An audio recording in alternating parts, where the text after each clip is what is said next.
Hard to believe it, but this field is a bit of a hit with archaeologists. Not when it's like this, obviously. But when it's like this, it's a real belter. Because over the years, it's produced metal brooches, beads, studs, and loads of pottery, including this. It may not look much, but it's actually part of a 6th century cremation urn, a classic sign of the complex burial practices carried out by the Anglo-Saxons. So if there is a Saxon cemetery here, can we find it? And if we can, what else might be down here? And most importantly, what will it tell us about the way our ancestors treated the dead?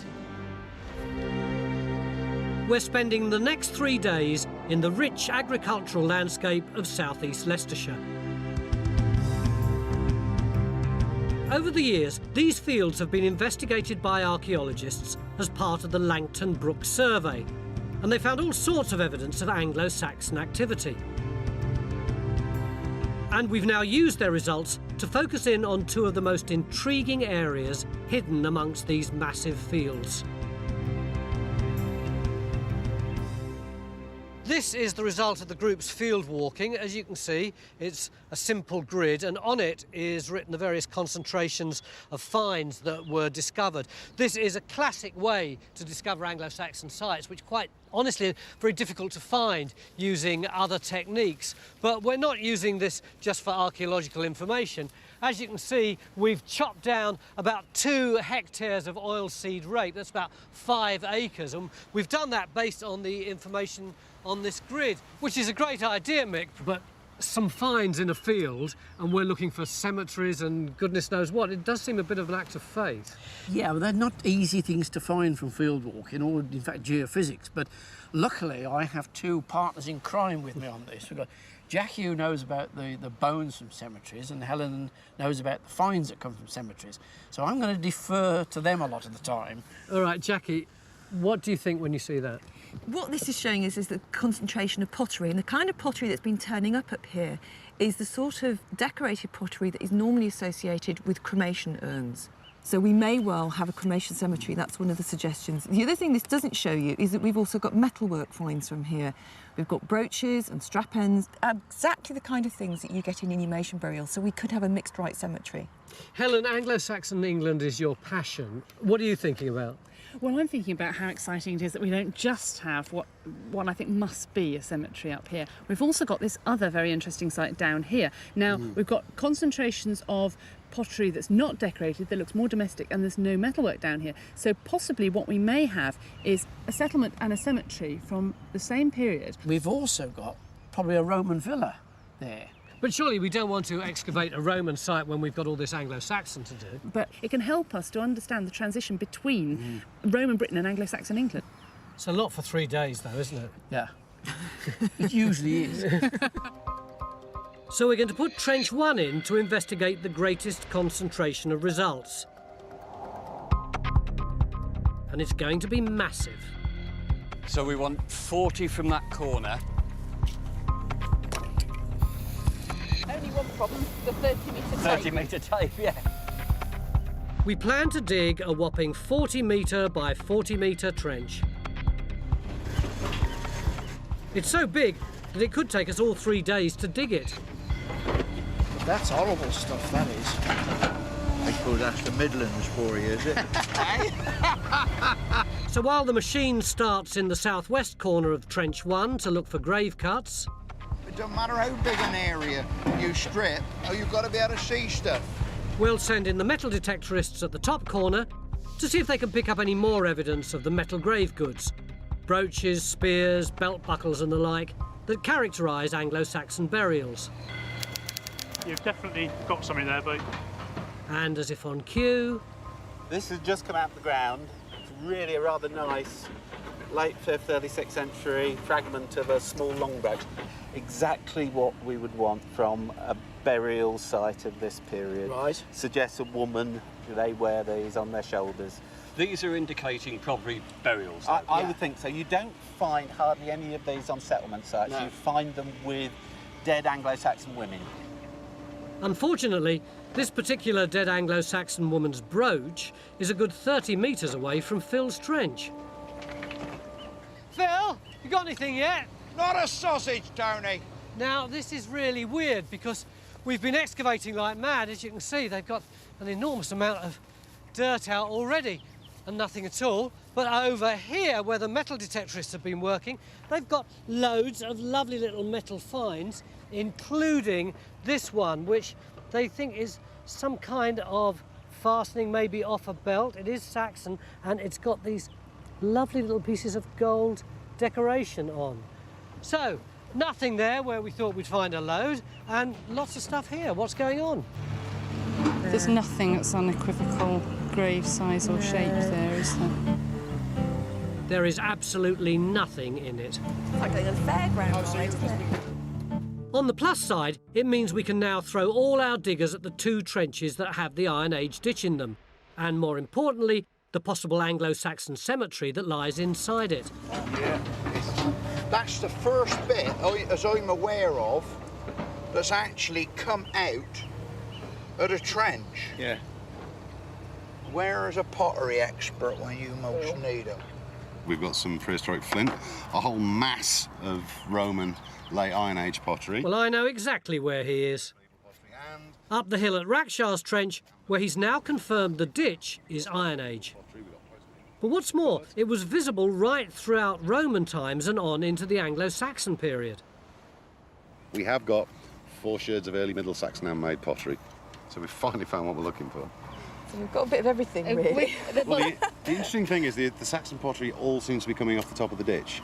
Right. Now, you do sometimes get Saxon sunken featured huts actually dug into the top of ditches. Yeah, well, there we are. It's your task for tomorrow. I'll crack on then. Come and have a look at this. It's the same confusing story in Phil's trench. In here, look, we've got this. You see, look, there you can see the edge of it going along there and back round here. It's a big square feature. Now, is it a pit? Is it a grave? I really don't know. But the stranger thing is, look here, we've actually got what looks like a beam slot. What's a beam slot? Well, a beam slot would be a foundation for a building. So is it actually a settlement? I don't really know. One thing I do know is we've actually got pottery, which somehow or another, I'm sure it's got to be Saxon. This is really intriguing. It looks like we might have evidence of where the Anglo-Saxons lived in a cemetery. What were they doing living in a cemetery? I really don't understand this site. The animal art here is really good, really crisp, really well made. Yeah. The metalwork we've discovered, like this belt fitting we found yesterday, says Anglo-Saxon cemetery. These things attached to the gaudy kind of heavy man's belt that could have carried something heavy like a sword. But the archaeology Phil and his team are now carefully unpicking suggests Anglo-Saxon settlement. And Anglo-Saxon settlements and cemeteries don't normally go together. There's clearly been a lot of activity up here, and all of it seems to have occurred inside the massive Iron Age ditch Geophys discovered yesterday. It almost looks like there's one ditch there and there's another one here, isn't there? So 2 ditches, possibly even 3, in fact, if you count that end grave bit. Look what has just come off the spoil tip. Back up in the top field, we're now convinced we've got an Anglo-Saxon cemetery. We've actually got 4 separate pieces, but it's the same brooch. Yeah. They're one of the earlier forms of brooch. It seems like they don't outlast the first half of the 6th century, and everything else fits in with that same date range. It's all late 5th, early 6th century, which is quite tight and quite early. But it is a cemetery. Well, that can't have come from anything else. Well, But then you see there's a problem, because this metalwork here and all the other metalwork come from this end of the trench. That is exactly the same area as all the pottery from the field walking and also from the pottery that we're getting. Paul has had a look at it and it kind of hints that the actual pottery is not cemetery related but domestic related. In other words, it looks like we've actually got a settlement and a cemetery in the same area. So what's going on? What would be the explanation for that? They don't have to be mutually exclusive. All this metalwork that we're getting is early. Yeah. The pottery extends into the 8th century, potentially. So, I mean, we could have, and I think that's very likely, that we've got a cemetery to start with, and later on we've got a settlement over the top of it. So we're now looking at an Anglo-Saxon site that spanned centuries and was at different times a home to the living and the dead. Whoa! Brilliant. Oh, bring it on. And even as we're discussing the finery left in Anglo-Saxon graves, up on site, Phil is uncovering a spectacular example of a grave good. Look at the colour of that. Oh, look at that. Does look like there's bits Hey? of gold on it. It's got gold on it. Looks like tiny, see? Oh, look at the way it shines in the sun. It's now just after lunch on day 2, and in the space of a few hours, Phil has miraculously uncovered not 1, not 2, but at least 4 potential burials. You can actually see it in here. And in fact, the easiest way to see it is actually to focus in on this area of stones. You can see that it is actually an oval type area. Right. So that's one of them. The next one is a little bit easier to see, actually.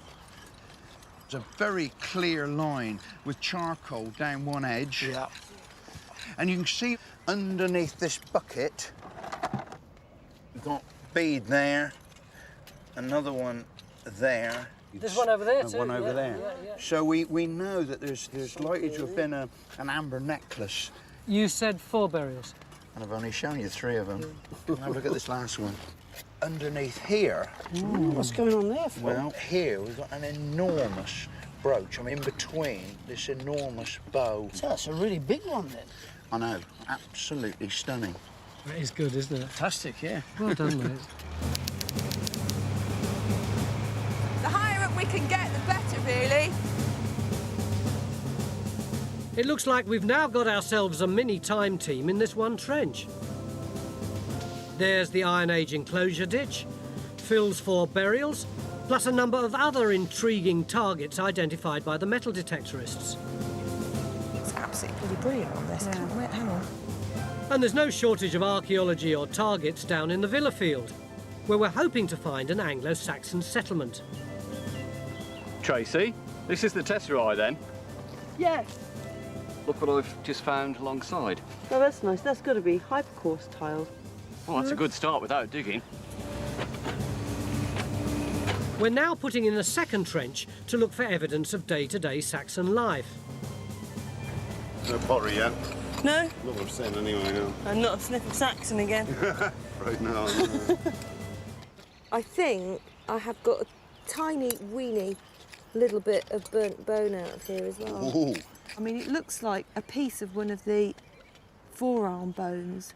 So you can tell from a piece of bone that small that it's a piece of a human forearm. It's now almost the end of day 2. And thanks to the motorised Lone Ranger of the pottery world,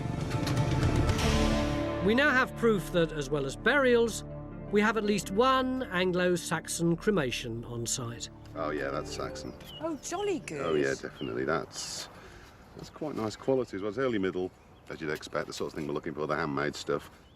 The problem is, the shape of this feature doesn't match the normal practice of cremated remains buried in a jar or a pot. What we've got here may not be the remains of a burial. It may be the remains of some other type of cremation-related deposit. What do you mean? It might be a pyre? It might be pyre debris. It might be the remnants of a pyre site. That's really rare, though, isn't it? It is quite rare, yeah. But that's why, you know, I'm not too worried about that not being part of an urn, but I am interested in what part of the Saxon it's in. It looks like it's going to be a busy day, because we've established that inside the massive Iron Age ditch is an Anglo-Saxon cemetery with evidence of all sorts of burial rituals. From Jackie's cremation... I think it is the most gorgeous thing. Yeah.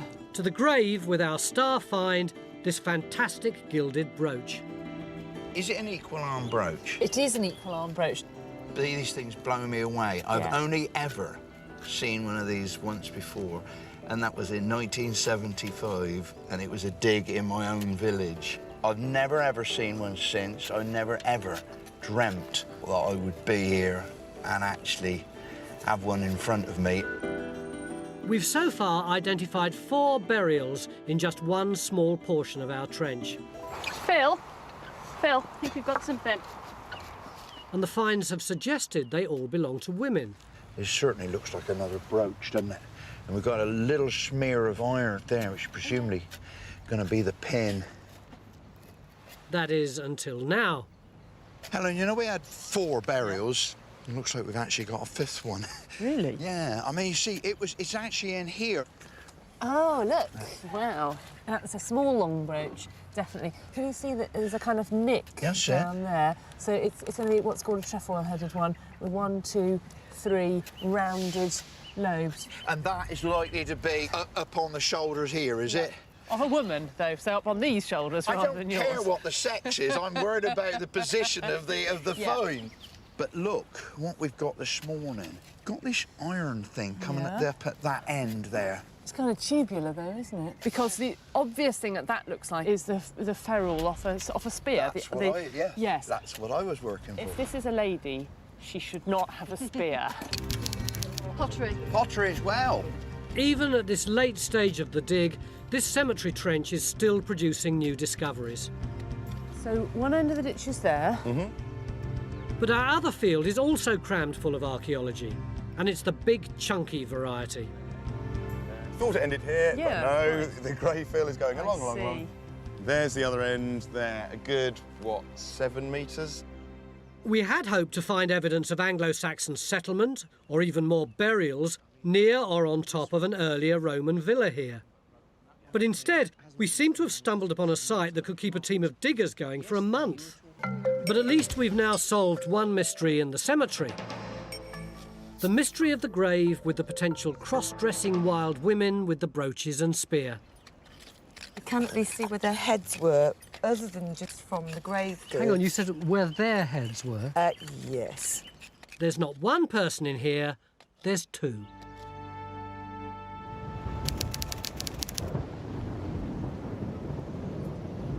We now have only a few hours left of day 3. But with storm clouds looming, the whole dig looks under threat of grinding to a halt. Cool, Matt, have you been upsetting the gods? It's getting pretty bad, isn't it? Yeah.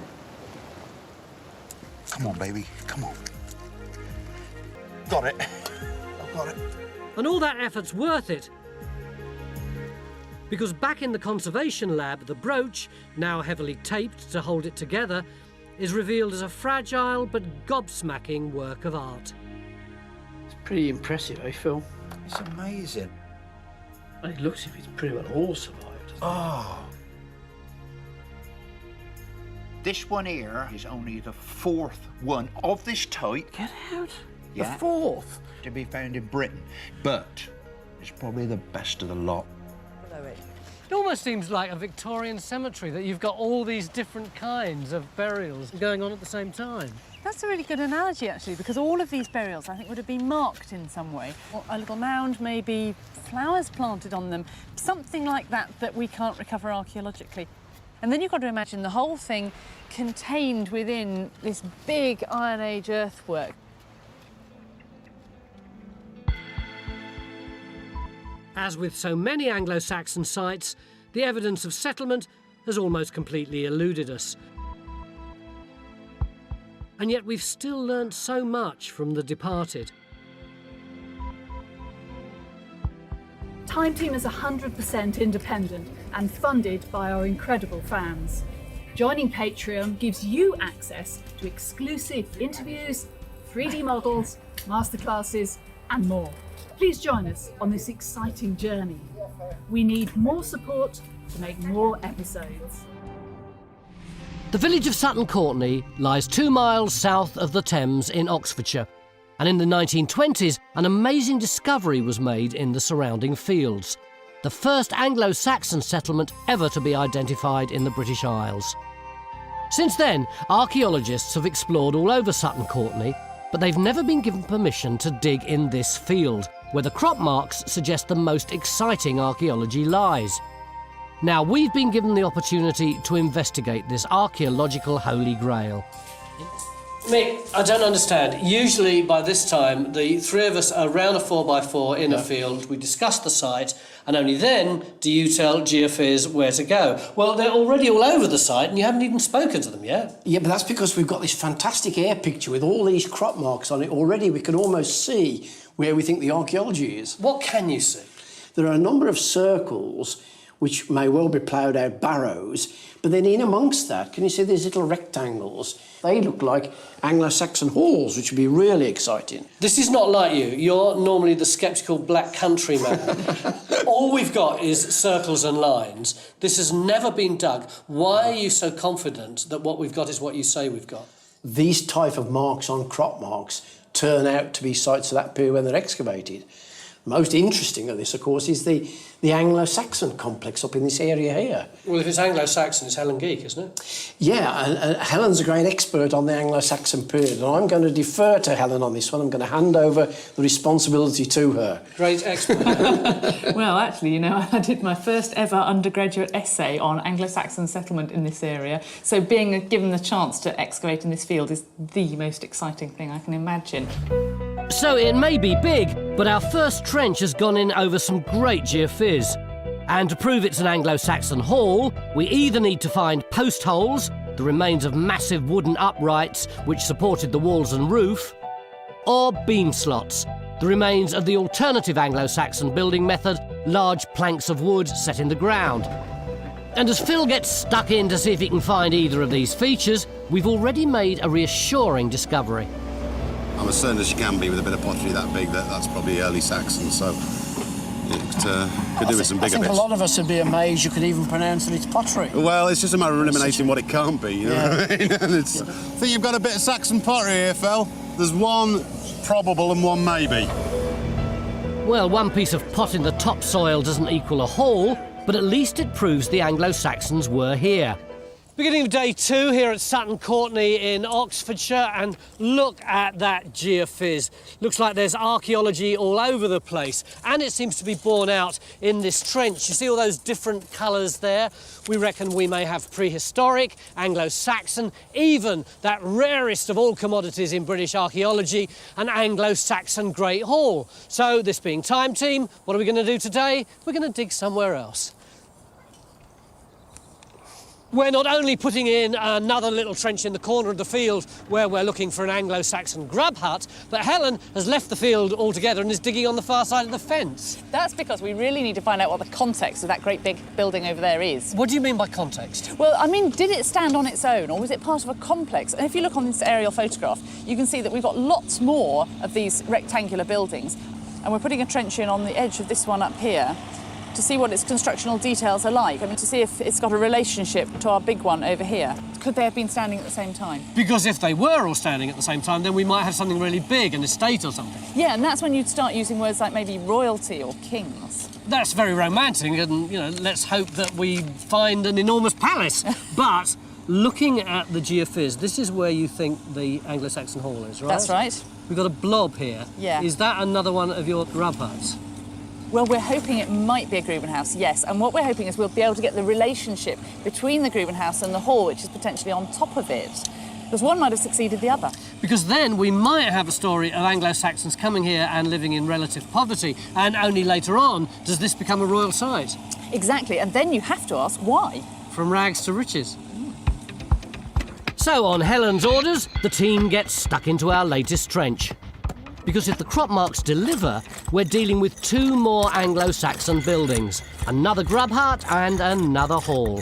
2 phases of occupation, but most excitingly of all, we might have a huge royal estate. In our first trench, we're already hoping we've got a massive great hall, and so far it's looking good. We've got these walls, and this morning, Phil's extending the trench to expose the other corner.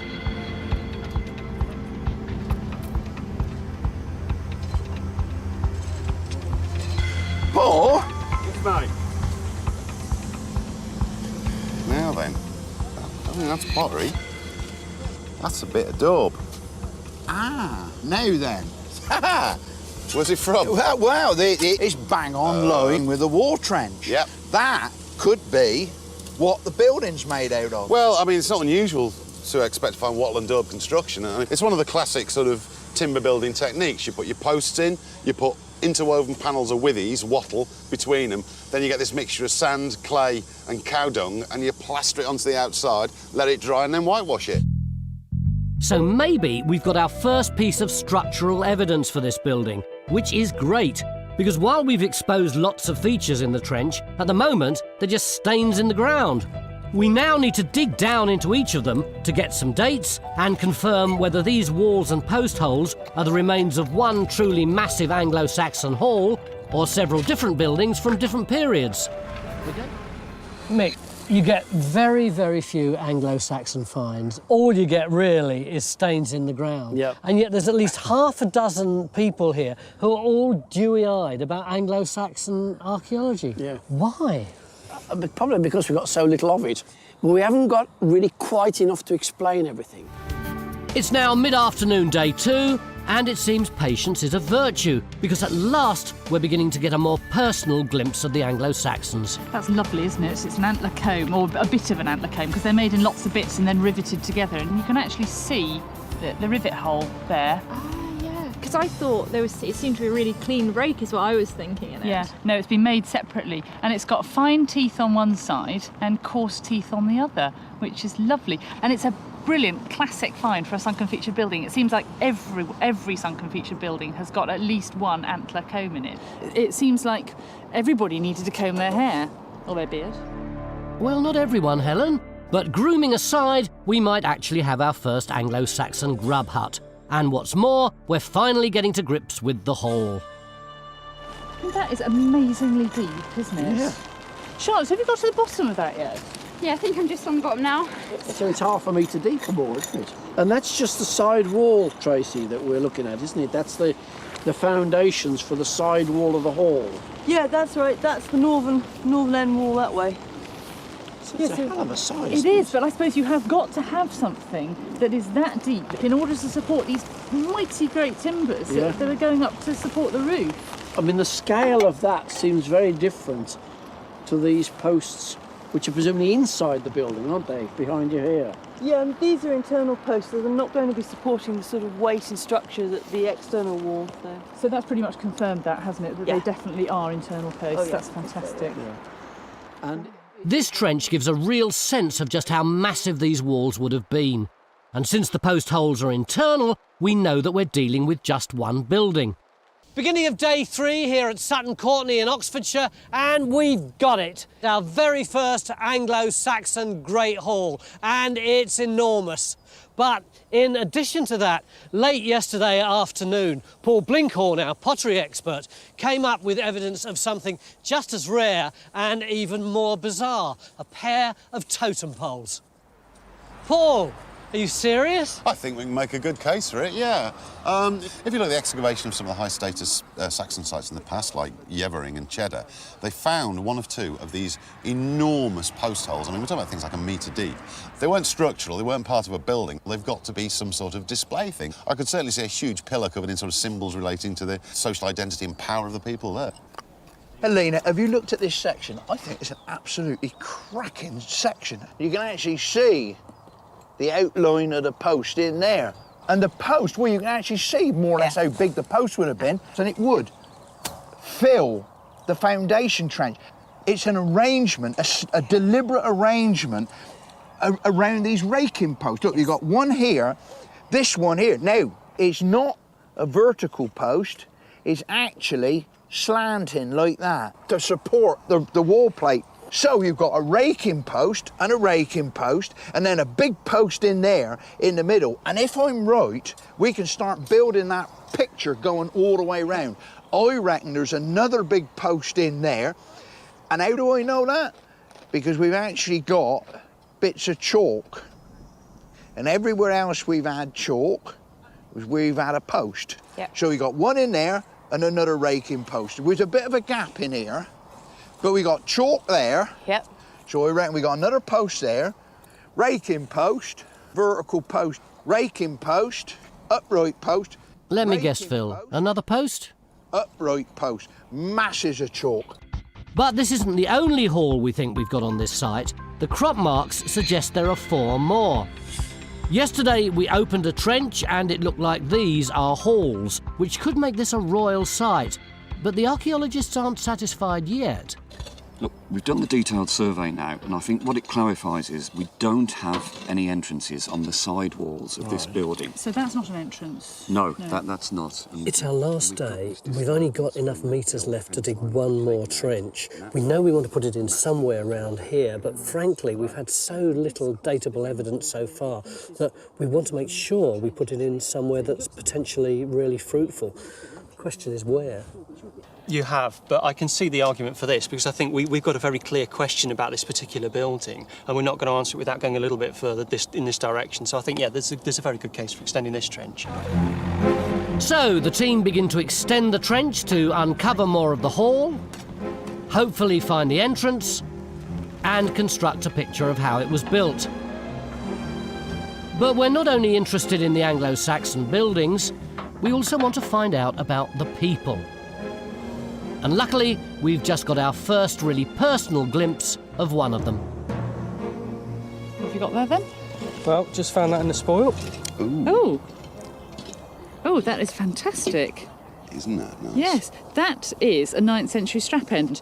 They're a really characteristic shape with these kind of convex edges, and they do often fall off because they're on the end of a really narrow belt or strap. And 9th century, it doesn't fit in really with the date that we've been thinking for the rest of the site, which is largely 7th century. But this could simply have come from somebody walking across a field 200 years later. So, nice find, but unfortunately, Helen thinks the strap end was just a casual loss, so it won't date our buildings. And as Matt's got to the bottom of his post hole, it's not the only date which is slightly surprising. What's this about Roman? Oh, that looks Roman, doesn't it? Yeah. So, not an Anglo-Saxon totem pole then, Paul. And heaven knows what the Romans were doing here. But over in the Gruben house, the Anglo-Saxons are beginning to make sense. Is that a dog skull you found there, Faye? Yes, it is. Here, have a look. Is that what we'd expect?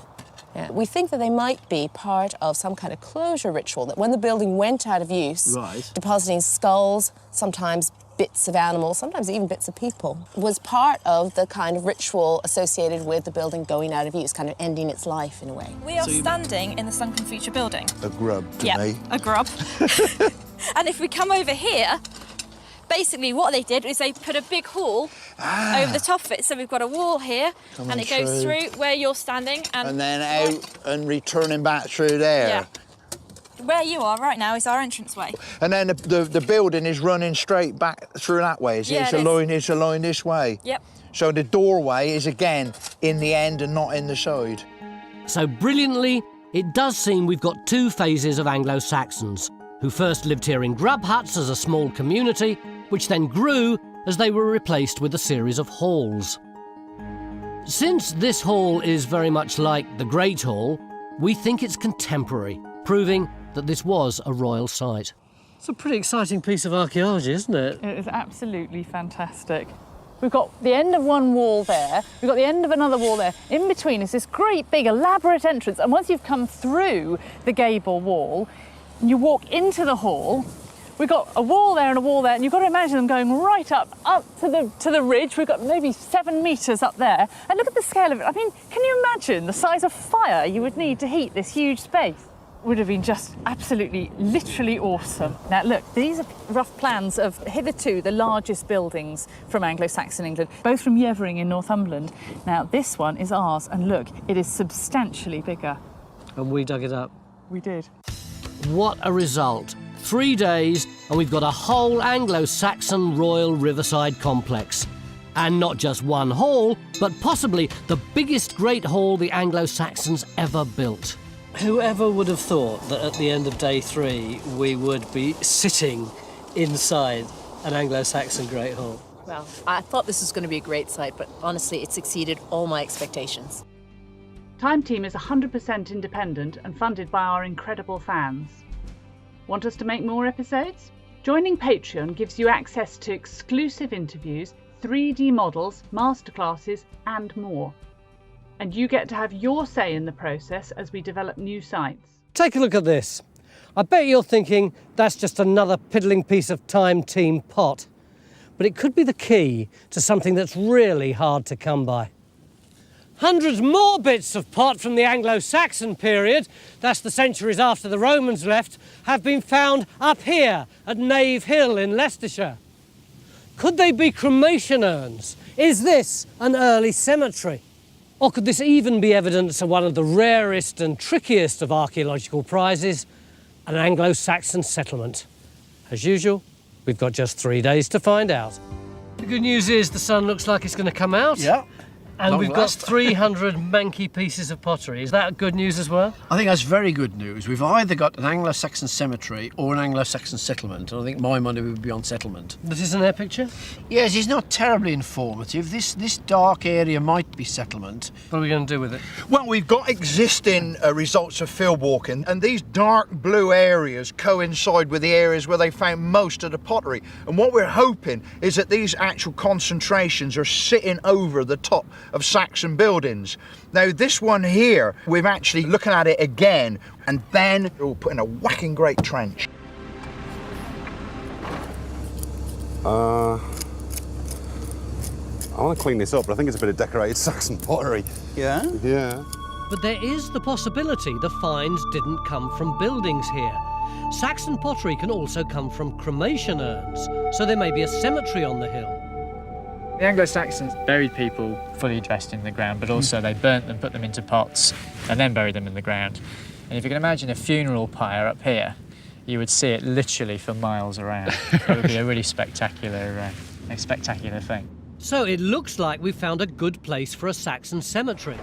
Oh, look at that, we might well have one coming in there. Yeah. Meanwhile, back in Phil's trench. Fantastic. Oh wow! Look at those big, big lumps of charcoal. Yeah, that's it. We're in the money. I think we are. We are. 2 post holes in a line. That's a building. Well, I think that might be a... Oh, what's that? Go on then. What's that? How old is it? Oh, it's a rim as well. Look at that. Oh yes. Oh, that's beautiful. Look at that. How old? Well, it's early mid-Saxon, so what? You know, 450, 850. Wait till Tony hears this. Eddie was so sceptical as hell this morning. He's gonna eat some humble polyetta oil if they have anything to do with it. Incredibly, on day one, we've hit Saxon post holes dated by pottery in them. If they are from a building, it suggests there's a Saxon settlement here. And we now think the pottery must have come from a settlement, not a cemetery, as metal detectorists haven't unearthed any metal grave goods. It's not long before Phil uncovers even more post holes in the ground. 2, 3, 4, 5, 6, possibly a 7th, all in a line. And 1, 2, 3 of them have got enormous sherds of Saxon pottery in them. In 15 years of time, team, can you ever remember us having a robust Anglo-Saxon house? No, but I can think of many, many times when we've looked for one. Well, the significance, first of all, is that we have very few buildings of this sort from this part of England. We don't have that many well-preserved plans of Anglo-Saxon buildings of this sort at all. So really quite exciting to find one. To find one again with datable pottery, really very unusual. But we still don't know what this building is exactly. So Ian's delicately digging to try and find more post holes, while Geophiz are finding even more features. Even though we're well into day 2, we've still only put in 1 trench. Tracy opens a 2nd trench, where we might find more signs of Saxon settlement.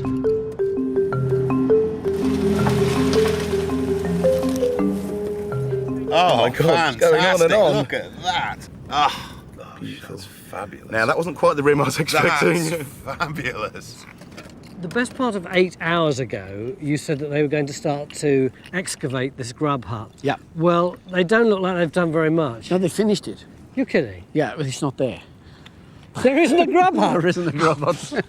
You're joking. No, I mean, we saw this rectangular stain, and the guy that's dug a lot of them locally said, yeah, he thought it probably was that. But when we emptied it, you see, it's only about 6 inches deep, and it's actually over the top of a late Roman ditch.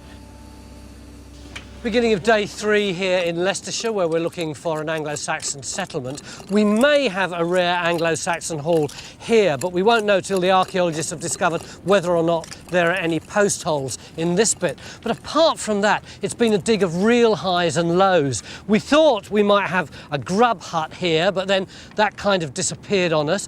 We thought that we might have the Anglo-Saxon settlement. Come on, Richard, up you come. But when we looked closely at this geophysics and started to excavate it, all we found was Iron Age stuff. Not content with finding one rare Saxon building, with just one day left, we're determined to find more of the settlement. There should be more buildings somewhere. Other Saxon settlements have had dozens. Yeah, loads of post holes. Post holes? Yeah, I think that's another one there. Back in the new trench, and yet again, we're overturning 15 years of failing to find Saxon structures. We've got a post hole here, and hopefully there should be a corresponding one just over there. But look at these, you can see them really clearly. There's another set just here. Very good. And in our search for traces of the Anglo-Saxons, our last trench keeps on giving. We've only got a few hours left, and people are working frantically hard in this trench. Raksha, anything else come up? Well, we've had a great flurry of activity, and we have evidence of occupation here. Go on. See this red patch around here? Yeah. That's evidence of burning. And the question is it a hearth? We don't know. We need to investigate that. I know we don't have very much 2 time. hours! 2 hours! So not just another building in our Saxon settlement, but very rare evidence of Saxon occupation. But just how many people gathered around fires on Knave Hill? 15 years, and at last we've got this. As day 3 comes to an end, we found a preserved piece of early Anglo-Saxon life. Archaeologists in Britain have found very few buildings and settlements from the so-called Dark Ages, but at Knave Hill, Time Team have found 2 extremely rare Saxon structures. They'd have been nestled within a substantial community where people lived and worked, leaving us a few precious glimpses of their lives.